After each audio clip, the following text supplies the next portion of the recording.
So hello dear all students, how are you all? I hope you all are very good. So today we are going to start our topic of class 9.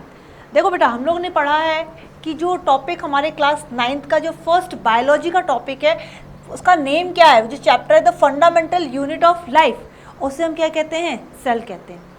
ठीक है, जब भी हम कहते हैं cell के बारे में अगर हम सोचते हैं तो ये जो सेल वर्ड है, ये वर्ड सबसे पहले आया कहाँ से? अगर मैं बात करूं कि जो सेल हमारा जो टर्म है, क्या, किसने, कब और किस तरीके से डिस्कवर किया, ठीक है, ये सारा हम इस टॉपिक में क्लियर करेंगे। लेकिन सबसे फर्स्ट सेल जो टर्म है वो हम किसके लिए यूज़ करते हैं, फर्स्ट ऑफ ऑल हमें ये सीखना है। देखो, सेल की अगर मैं डेफिनेशन की बात करूँ तो हम लोग पढ़ते हैं कि सेल क्या है, एक स्ट्रक्चरल और फंक्शनल यूनिट होता है किसका? लिविंग थिंग का। ठीक है, कैसा यूनिट है? जो हमारा सेल है, सेल क्या है? सेल एक स्ट्रक्चरल यूनिट है, और स्ट्रक्चरल मतलब किसी भी लिविंग ऑर्गेनिज्म का ये क्या बनाता है? पूरा का पूरा स्ट्रक्चर। इसके साथ ही साथ ये क्या करता है? सेल के अंदर होने वाले जितने भी फंक्शंस होते हैं, जितनी भी एक्टिविटी होती है उसको परफॉर्म करता है। That's why it is called functional unit also. And why it is called unit? Because unit means one. We can say that unit means one होता है, यानी कि एक सिंगल सी जो सेल होती है वो किसी भी एक ऑर्गेनिज्म की पूरी बॉडी को क्या कर सकती है? बना सकती है, और साथ ही साथ उस बॉडी को या उस लिविंग थिंग को सर्वाइव करने के लिए जितनी भी फंडामेंटल एक्टिविटीज़ होती है, बेसिक एक्टिविटीज़ होती है जिसकी वजह से वो सर्वाइव कर रहा है इस अर्थ पे, उसको मेंटेन करती है। तो सेल क्या है? Cell is the structural and functional unit of the living organism. किसकी यूनिट है ये? लिविंग ऑर्गेनिज्म की। ठीक है, अब अगर हम बात करें कि जो सेल वर्ड आया हमारा, सबसे पहले सेल वर्ड को प्रपोज किसने किया? सेल वर्ड जब कोई डिस्कवर कर रहा था तो वो सेल जो टर्म आया उसे हम सेल ही क्यों कहते हैं? Why not different word? हम उसको किसी और नाम से क्यों नहीं जानते? हमारे एक साइंटिस्ट हुए जिनका नाम है Robert Hooke. Look at the image also. ये हमारे कौन है? एक साइंटिस्ट हुए रॉबर्ट हुक। कब? इन 1665। उन्होंने 1665 में एक अपना खुद का एक माइक्रोस्कोप जनरेट किया। उस माइक्रोस्कोप की हेल्प से उन्होंने आगे फर्दर स्टडी की। आखिर उनकी स्टडी थी किस बेस पर? एक्चुअली क्या थे, वो देखना चाह रहे थे, नॉर्मल सी बात है, इनका जो बैकग्राउंड था, जो फील्ड था, वो कैसा था? माइन्यूट चीज़ों को देखने का था। ठीक है, तो उनके पास काफ़ी सारे ग्लासेस थे जिसकी हेल्प से यह क्या करते थे? छोटी चीज़ों का इमेज बड़ा देखते थे। अगर मैं बात करूँ, इनकी हिस्ट्री है, जैसा मुझे नोन है कि ये एक वॉच मैकेनिक थे, क्योंकि देखो वॉच के जो पार्ट्स होते हैं उनको देखने के लिए उनके पास ऑलरेडी ग्लासेस होते हैं या लेंसेज होते हैं। तो ये क्या करते थे? उस वॉच के छोटे छोटे माइन्यूट पार्ट्स को देखते थे।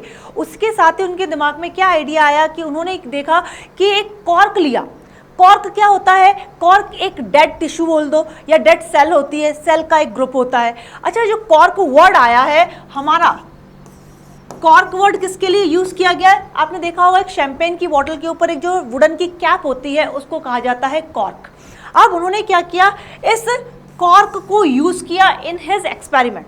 तो उसने अपने एक्सपेरिमेंट में क्या देखा कि जो कॉर्क था, उस कॉर्क को जब यूज़ कर रहे थे तो उन्होंने उसको इतना पतला काटा कि बिल्कुल उसकी थिन स्लाइस का यूज़ किया। जब उन्होंने उसकी थिन स्लाइस का यूज़ किया और उन्होंने अपने थ्रू बनाई हुई माइक्रोस्कोप में क्या किया? उसको देखा, तो उन्हें क्या हुआ कि कुछ स्ट्रक्चर रिजेंबल हुआ, किसी चीज़ की तरह वो दिखाई दिया। तो कॉर्क लिया उन्होंने, कैसा? थिन स्लाइस, उसको बहुत ज़्यादा पतला काटा। उन्होंने एक कॉर्क की बहुत ज़्यादा पतली सी थिन स्लाइस का यूज़ किया। उस स्लाइड में उन्होंने क्या देखा?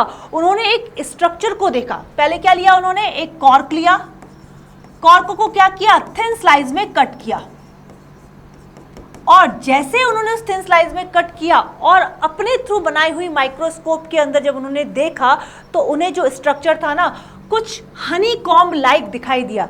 हनी कॉम्ब क्या? जो हमारी जो हनी बीज होती है, अपना जो घर बनाती है, कुछ इसी तरीके का तो स्ट्रक्चर होता है। जब उन्होंने क्या किया, इस थिन स्लाइड को उन्होंने खुद के थ्रू, यानी कि सेल्फ मेड माइक्रोस्कोप,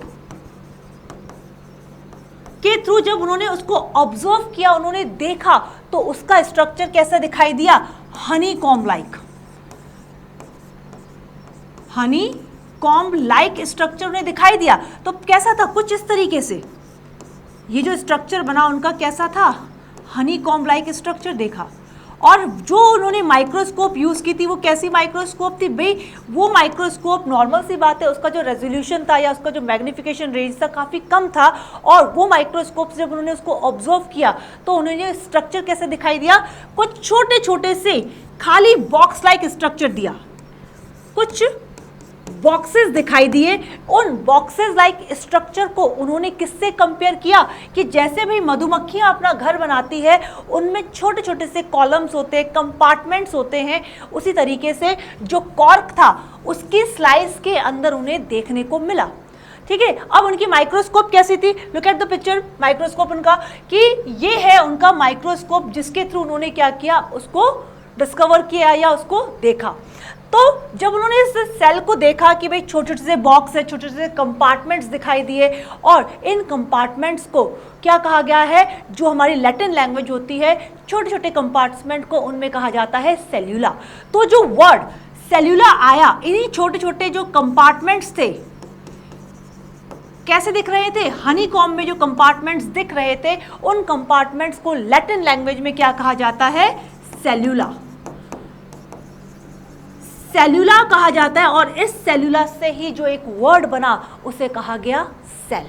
तो अब जो हम बात करते हैं ना कि सेल सेल सेल, हमने सबसे छोटी ह्यूमन बॉडी की या किसी भी लिविंग ऑर्गेनिज्म की सबसे छोटी यूनिट को सेल ही क्यों कहा, क्योंकि इसका जो क्या कहते हैं डिस्कवरी हुई थी वो किस वर्ड से हुई है, सेल्यूला वर्ड से हुई है। और सेल्यूला वर्ड किस लैंग्वेज का है, लैटिन लैंग्वेज का है। और देखो जब ये जो रॉबर्ट हुक हमारे थे, रॉबर्ट हुक क्या वर्क कर रहे थे, रॉबर्ट हुक हमारा जो वर्क कर रहे थे, ये तो पीछे चला जाएगा, उन्होंने क्या किया अपने डिस्कवरी के टाइम पर, जब उन्होंने देखा कि स्ट्रक्चर कैसा दिखाई दे रहा है, तो हनीकॉम्ब लाइक, एक्चुअली जो उनका माइक्रोस्कोप था ना, उनका पावर भी कैसा था, बहुत कम था, या ये कह सकते हैं इस माइक्रोस्कोप की जो मैग्निफिकेशन रेंज थी only 30 to 50 times, 30 to 50 times इनका क्या था, रेजोल्यूशन पावर था। यानी कि ये किसी भी ऑब्जेक्ट के साइज को क्या कर सकते थे, सिर्फ 30 से 50 टाइम्स मल्टीप्लाई कर सकते थे। दैट्स द रीजन ऑल्सो कि उन्हें सिर्फ कुछ कंपार्टमेंट्स दिखाई थी।